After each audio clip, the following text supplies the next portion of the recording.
Hello, we are back with a chapter call for the fanfic. The Tyrion chapter is still being worked on, but it should be out sometime soon in the future. Part of it is that it needs just a little more work, part of it is my voice. Sorry it's taken so long, and the Jaime chapter is also getting put together, but until then, let's tackle Aeron II. So Aeron II will be called the Harrower. I'm taking this name from Jesus' harrowing of hell, and thematically, you're going to see why Aeron is the Harrower in this chapter. Now, this is going to be a rather surreal chapter, and I don't really care if it's long or short. So I'm saying somewhere in the middle at 5,000 words. If you end up writing wonderfully long poetic descriptions of battle, hells, krakens, that's great. This is difficult stuff, the more the better. By the way, you may want to read Davos 3, A Clash of Kings, and Dante's Inferno to prepare for this. So the Aeron chapter will be a battle chapter, the fight between Euron's fleet and the fleets of the High Towers and the Redwynes. And I have a whole video on how I think this battle will play out. The Ironborn have 900 or so longships, but Aeron only sees 36 longships, plus some merchant ships. So the other 850 longships have to be hiding somewhere. The Redwyne fleet has 1,200 ships, that is 200 warships and 1,000 merchant ships, and the High Towers have their newly built ships and some Lyseni sails. Looking back on my video, the only thing I might change is putting the battle at the mouth of the Whispering Sound, rather than the Redwyne Straits in general. The straits are pretty wide to trap ships, and the various visions do show towers, so we should be closer to House Costain's 3 towers. Anyway, the battle essentially needs to be the High Towers and the Redwynes pinching the small Ironborn fleet, then there's blood in the water, then the Krakens, and then the fleets are unable to escape, kept in by the large Ironborn fleet. However, the chapter is going to be a bit more than this. You see, Aeron's last chapter was the Forsaken chapter, which opens with Aeron in the belly of the beast, which is a reference to Jonah and in turn Jesus. And like Jesus, Aeron suffers and is tempted by a devil figure, and then Aeron is tied to the prow of the Silence, much like Jesus on the cross. There are tons of other references to Jesus in the Forsaken chapter. It's not exactly subtle, and I think you get the point. And so, going with the Jesus parallels, the most logical place for Aeron to be after his crucifixion is hell. And so that's what this chapter is, Aeron in hell.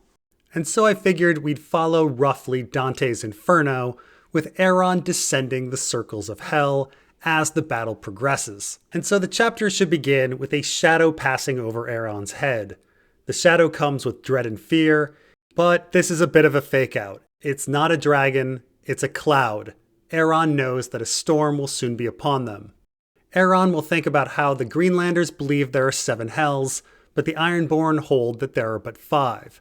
You can change this number if you like, whatever works. They believe there are 5 seas of eternal torment beneath the storm god's cloudy hall. Godless men never find the drowned god's watery halls, but sail above it forever, always tempted by the sea below them. The first sea sits beneath the edge of the cloudy hall, appearing to be only an overcast sky. And there one can find the noble unbelievers. It's filled with brave men who were unfortunate enough to not be born Ironborn.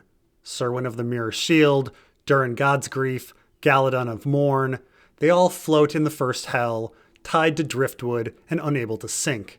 Aeron will consider the beautiful Philia Flowers. She was born an unbeliever, but Aeron is convinced that the tongueless girl gave her heart to the drowned god. When the ship falls to pieces and they fall into the sea, he will grasp her hand and pull her under, ensuring they will descend the drowned god's watery hall together.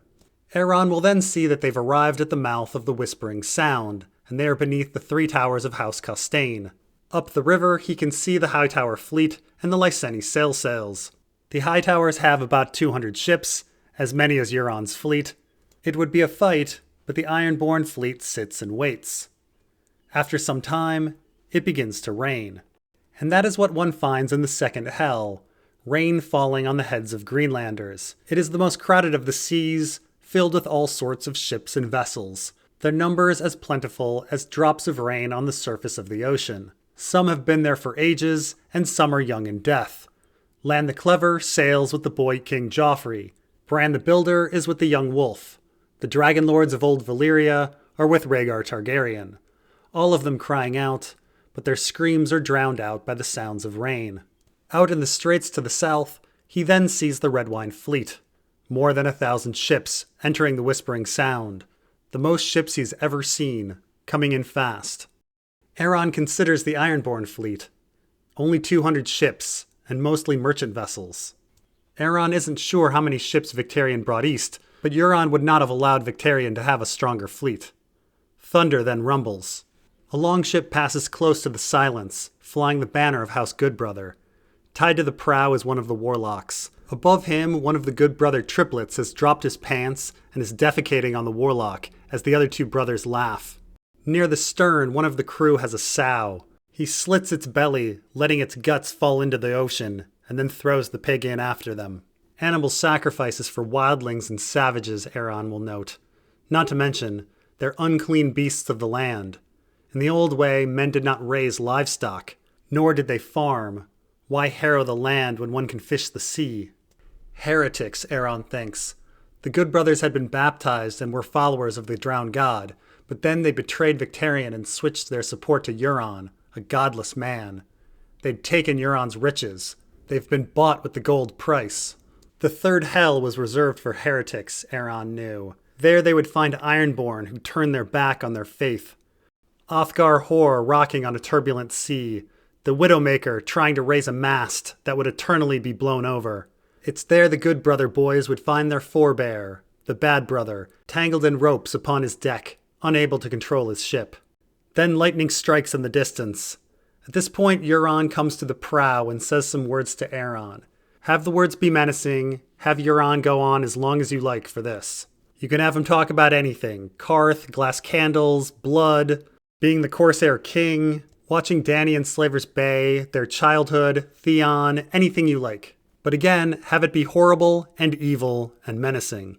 And that makes Aeron think of the fourth hell. The hell for the treacherous. The great traitors to the Ironborn way of life. The vilest of men. There is Aegon the Conqueror and the Priest Killer, each tied to the mast of a ship, lightning striking them over and over for all of eternity. Euron will be tied to a mast between them, Aeron believes. Aeron watches as the Red Wine ships approach, the vanguard ramming one of the outer vessels. As the ships strike, each sounds like a thunderclap. From the high towers, they've sent forward fire ships, setting some of the Ironborn fleet ablaze. And then in a mirror to the ship filled with wildfire at the Blackwater, that is Davos III, A Clash of Kings, Aeron will note the Great Cog, the fattest of the pigs to slaughter. The Red Wine ship will split the cog and it will burst open with blood. So much blood. Blood gushing from 100 broken barrels. Aeron is in awe. It would take 1,000 pigs for that much blood. But he knows it's not pig's blood. The sea becomes a cloudy red, and the Red Wine fleet gets closer to the Silence. There are booms of hulls smacking hulls, thunder. Falia Flowers screams a weird tongueless scream. Euron laughs above him, and Aeron feels very afraid, and thinks of the fifth and final hell. The hell for cowards. In the center of the Storm God's domain, it is queerly placid. It's where ships are becalmed forever, where men are trapped and feel thirst for an eternity. No songs are sung for the cowards, and they are trapped there, in silence. It's in the center of hell where Aeron feels he belongs. Aeron thinks that he's always been a coward. He never resisted Euron when he came to molest him. He never stood up and protected Yuri. Balon would have fought. Victarion would have fought. But Aeron was always petrified. Everything frightened him. While others danced the finger dance, Aeron would juggle, pipe, drink, and show others how far he could urinate. No fingers were ever lost in these games. He remembers his fear when Stannis' ships approached at Fair Isle, his terror.